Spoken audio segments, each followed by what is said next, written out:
The village in it with a map and a plan. No place too tiny for this determined man. Crossing the counties one by one, you'll see in every English corner a bit of history.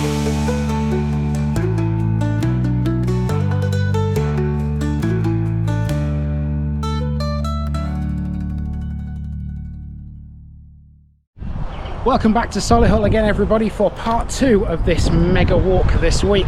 Now, we've seen Castle Bromwich, and that was by far the biggest one of these 5. This one's a lump smaller, and it's a lot more residential. In fact, our first area here, this estate behind me, is quite notable because all the streets are named after cars. This is the very nicely named Smith's Wood.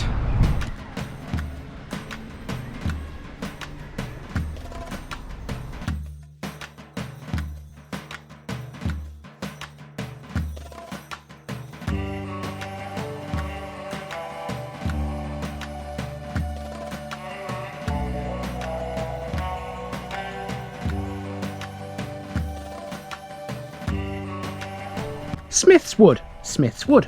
Hello Solihull people, today we continue the walk where we left off yesterday at the border between Castle Bromwich and Smith's Wood. Whilst Castle Bromwich took up so much time because it had so much to talk about, Smith's Wood is a little less heavy. This is essentially Castle Bromwich's little brother. The two share a lengthy boundary which makes its way through a sea of suburban housing built after the war that we learnt about yesterday. North Warwickshire touches the parish in its north and east, whilst Kingshurst and Castle Bromwich are to the west. It's not known for a lot, but a few things are of note here. Smith's Wood is perhaps best known for its schools and its woodland. The woodland in question is the ancient Smith's Wood, which gives the place its name.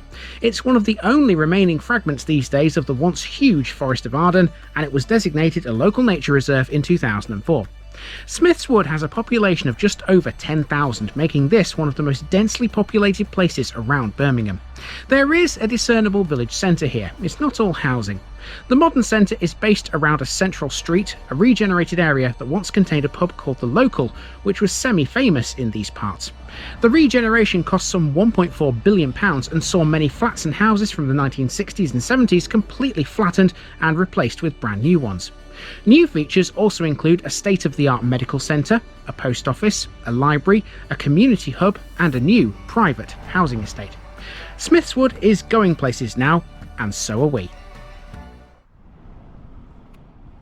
So yesterday we left off at the border between Smith's Wood and Castle Bromwich at Lanchester Park. The park sits just to the north of our first landmark here, which is a massive housing estate. Smith's Wood is mostly housing from top to bottom, although there is a village centre. This northernmost housing estate has streets that will have familiar names to you all.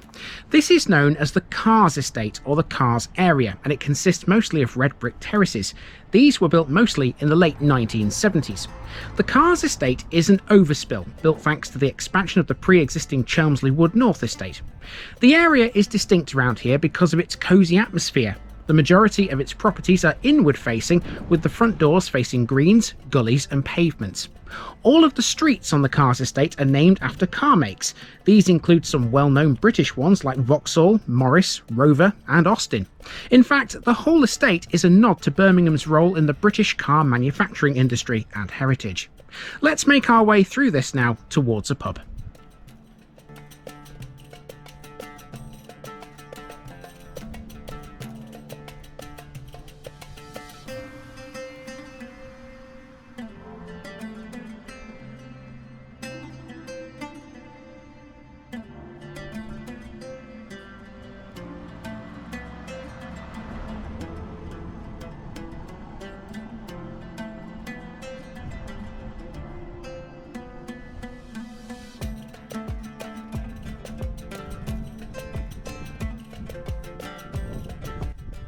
This is the Kingfisher on Rover Drive, and to the delight of the locals, it's recently been reopened.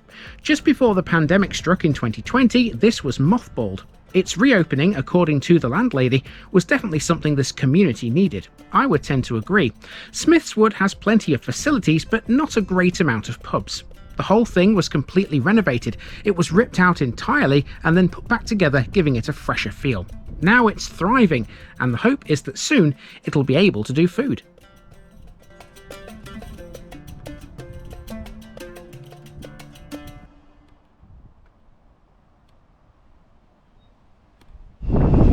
in this part of Solihull, pubs aren't really a major thing. There are a few within these big housing estates, but not very many. So to see the Kingfisher is kind of a rare find. Now, what's not a rare find are communal halls and schools. There's plenty of those in Smiths Wood. Let's go and find one of the former, Auckland Hall. That's next. Just the other side of the pub is a communal building. This is Auckland Hall, and it's effectively the village hall for the Cars estate. The whole estate is tied together by a close-knit community, and has been for years. In 2012, the residents of this part of Smiths Wood formed a community group called Cars Area Together. Resident-led and voluntary, it was established as part of the National Lottery's Big Local initiative. It provides valuable community services to the Cars area, for the people and by the people. Auckland Hall is the base for the group, and without its founding, this might still be derelict. Since the group received its funding, they helped bring this once defunct building back to life. Now it's a thriving community hub hosting loads of vital things, such as food banks for example. It's so good to see this sort of thing being well used.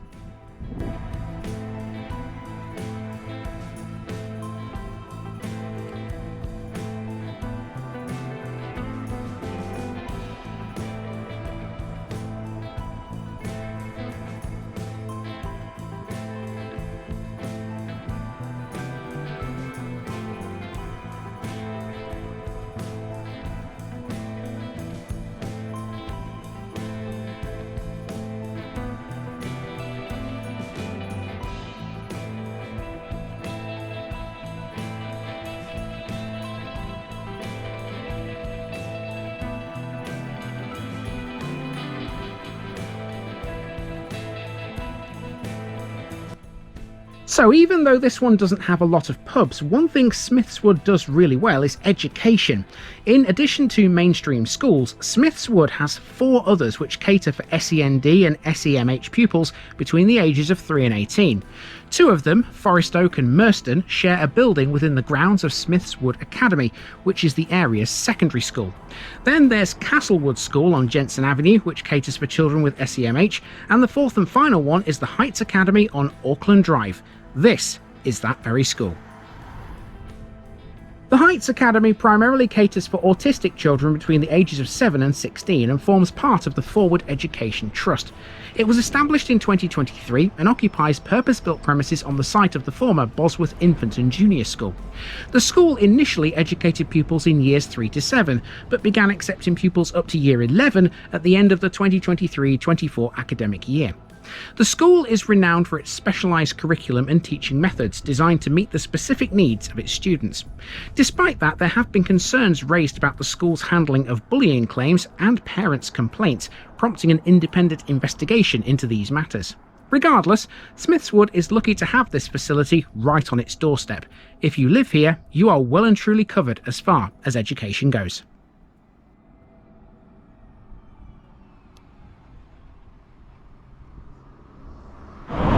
Okay, so we've seen the Cars area, and Smiths Wood does have a lot of other residential areas as well. We're going to make our way through another one now towards the village centre, and while we do, we'll take this opportunity to talk about a guy who used to live in Smiths Wood.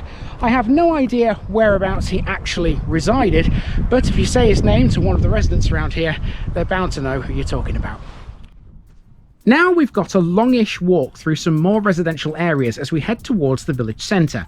This is the ideal time to mention Smiths Wood's most famous former resident. His name was Barry Austin, and he was rather infamous for his size. He was widely reputed to be the fattest man in the United Kingdom.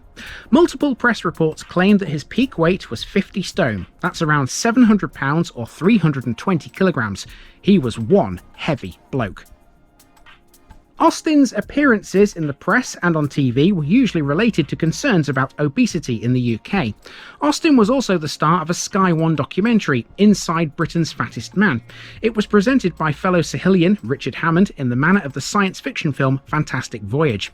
According to the programme, Austin typically consumed in excess of 29,000 calories a day, over 10 times the average daily intake for a UK male, and had major health problems as a result.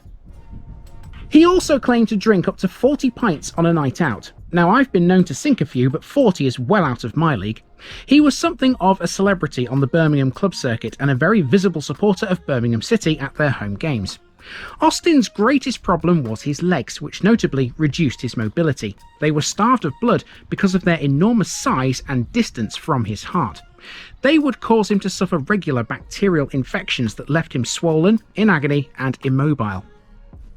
In December 2009, his weight gained him an acting role. He played the part of Big Brian in ITV1's comedy drama The Fattest Man in Britain, which starred Timothy Spall and Bobby Ball. Although committing himself to a new diet plan in 2005, the damage was already done. He lived to the age of 52 and died in 2021 of a heart attack.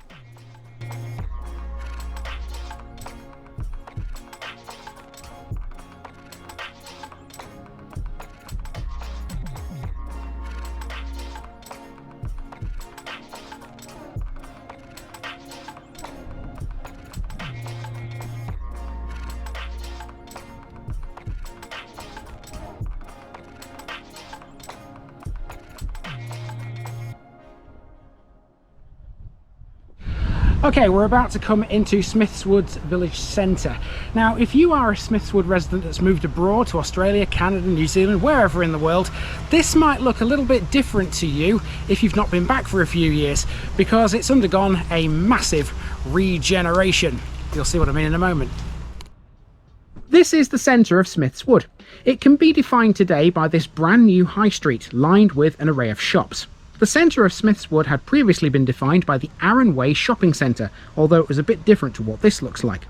Arran Way, which is just around the corner from here, is now the site of some privately owned homes constructed by Bellway as part of a regeneration project which began in 2008. The old shopping centre was torn down, and replacing it was this much fresher looking centre, which can boast a state-of-the-art medical centre, a new post office, a library and a community hub. The whole project cost £1.4 billion. As part of it, many flats and houses which were mostly built in the 1960s and 70s were demolished because they were old and run down.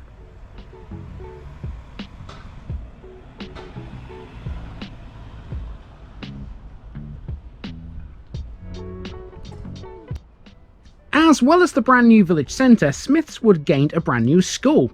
This is Smithswood Primary Academy, which originally opened as Smithswood Community Primary School.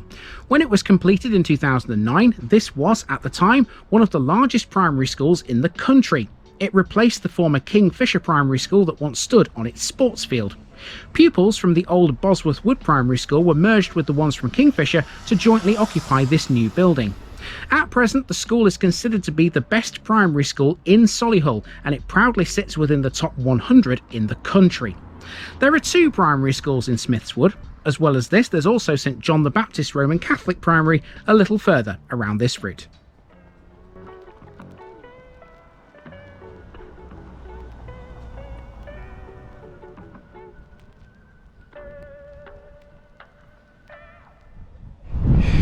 Well, get used to seeing these things, people, because before we finish this massive walk, we're going to see plenty of them. Tower blocks. Two of them here on the edge of Smithswood village centre. Now, there used to be another one of these, at least another one, but it's been pulled down and it's been replaced with newer housing. I'm going to show you now where the old village centre used to be. So now we've seen the new, what happened to the old? Follow me as we make our way through some more residential areas to the site of the Arran Way shopping centre.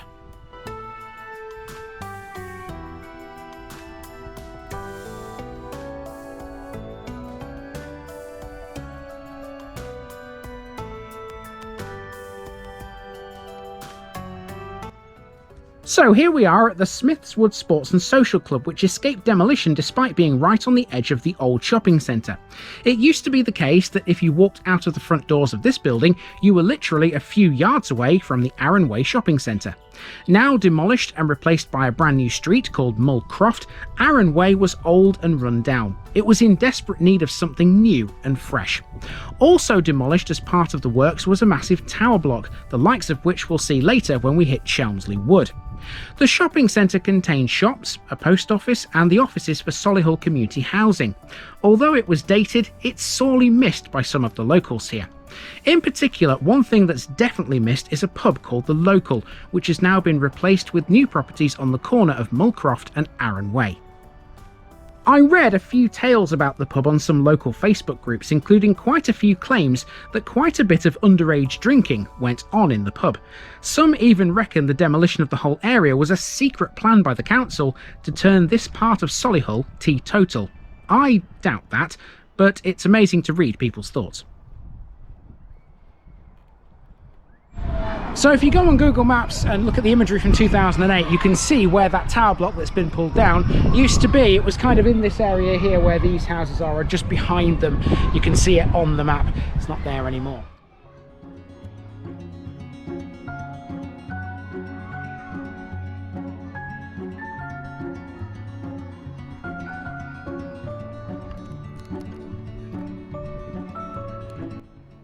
A stone's throw away from all the new builds is St John the Baptist Roman Catholic School, which we alluded to earlier. And speaking of schools, our next job is to make our way towards another. That means walking down Ellis Drive, where we'll meet the long straight road that is Auckland Drive. It runs parallel to the A452 and the M6 on the eastern edge of the parish.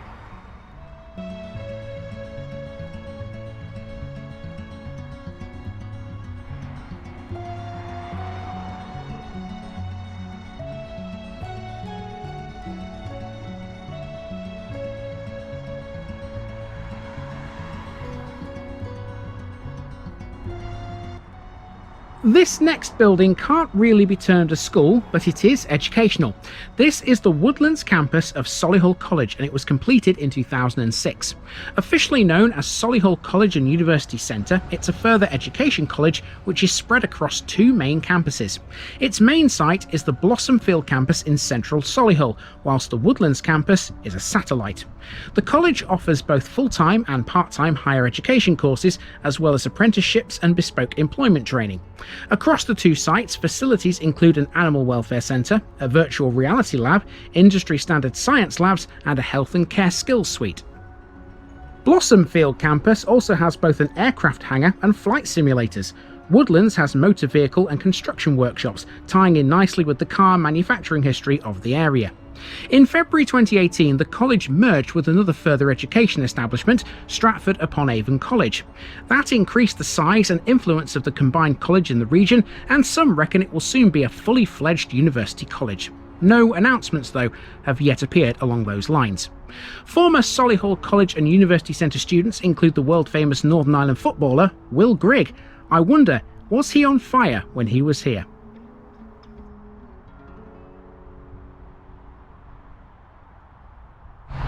Okay, we're about 3/4 of the way around Smith's Wood now, which is pretty good considering Castle Bromwich's length. But yeah, we haven't got much left of this walk. Basically, we're going to get ourselves to Chester Road, see a couple of more schools, and Smith's Wood itself, by the way, because it is actually a wooded area, and then we'll make for the boundary with the next one.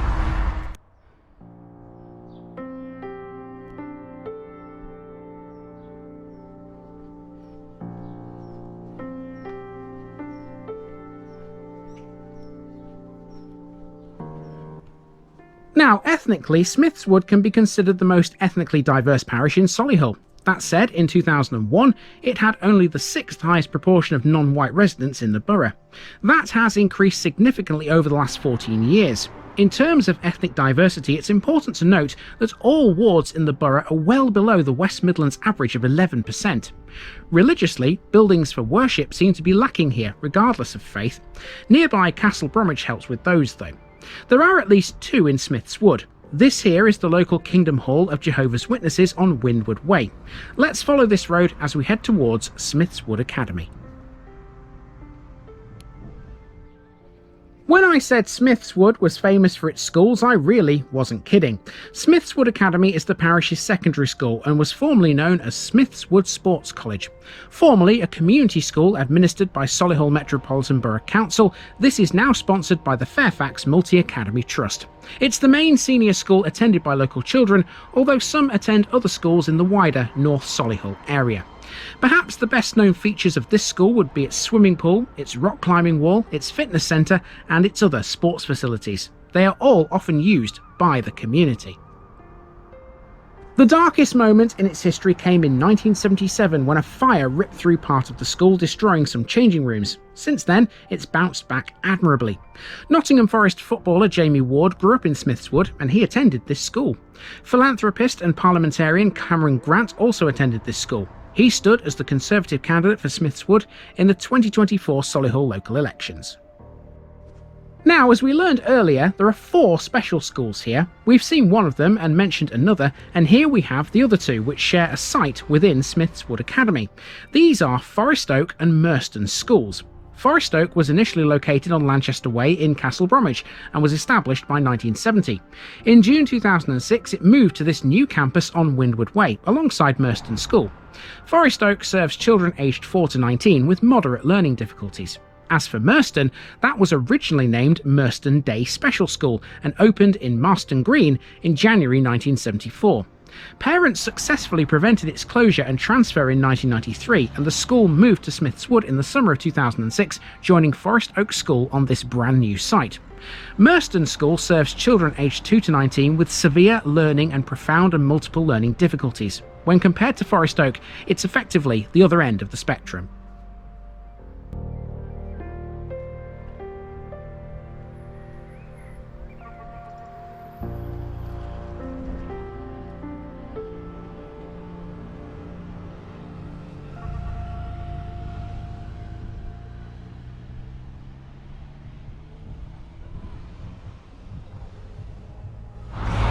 Okay, so once past the schools there, the next thing to talk about is a Catholic church on this corner, and that stands in front of this. Smithswood is not called Smithswood for nothing. On the other side of the academy is a Catholic church dedicated to St John the Baptist. The school we saw earlier is on the other side of this building. So too is Arran Way Social Club.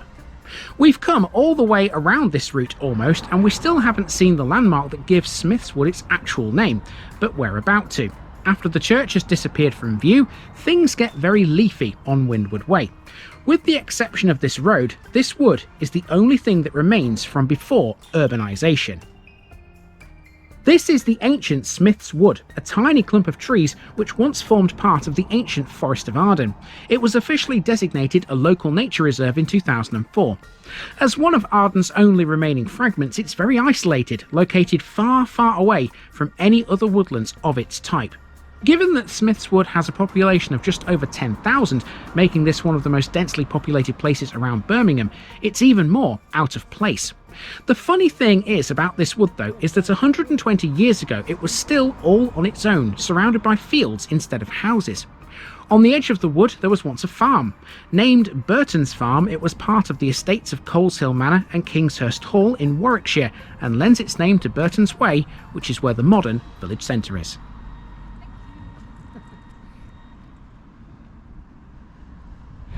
So now you see we've come full circle, because this park here, which you can see on camera now, that is dead opposite the tower blocks which I showed you at the edge of the village centre, which means we have almost completed this circuit of Smith's Wood. There is one more landmark to see, and that is the only other pub in Smith's Wood. Up there's a left turn, takes you down to something called the Toby Jug, and that is right on the boundary with the next one. We have one landmark left. Using Buckingham Road, we're heading for the parish boundary, where this episode will end and tomorrow's will begin. Right on the boundary is a pub called the Toby Jug. Usually, pubs that bear that name are related to 18th century pottery. Toby jugs were pottery pieces popular in England. They usually depict a man with a pipe and beer stein, and were a popular part of British culture. Toby jug pubs and Toby jug pottery have a distinct connection, with the pottery serving as a visual and cultural representation of the pub's identity. I have literally no idea why this pub would have been connected to pottery though. This area is all about cars, not pots. It was, after all, in Warwickshire, not Staffordshire. This isn't the Potteries.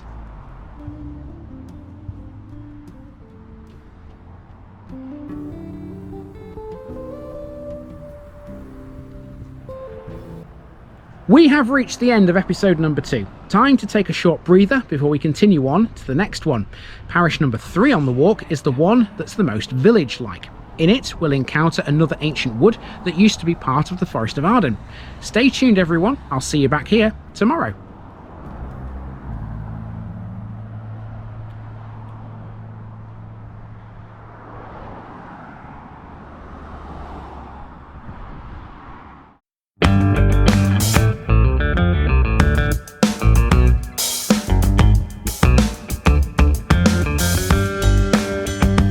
Now, just before I go, remember, this video is part of a huge project to visit every civil parish in England. That's more than 10,000. These routes are pre-planned, and due to time constraints, I can't cover every detail or walk down every street. Please don't complain if this video missed something out. I pronounce names how I choose to. I am very aware that local dialect may vary, and I don't take kindly to criticism about this. You've been warned. It's impossible to know everything too. If this video was terrible, make your own. If you're a regular watcher of The Village Idiot, you're not the only one. If you've got a small business, why not use my videos to advertise it? Leave a comment below if you're interested. And finally, thanks for watching this episode everybody. Give us a like and a subscribe if you've enjoyed this episode, and share it with your friends and relatives. It all helps to keep this mission going. Until next time, I've been Andy, also known as The Village Idiot, and I'm out.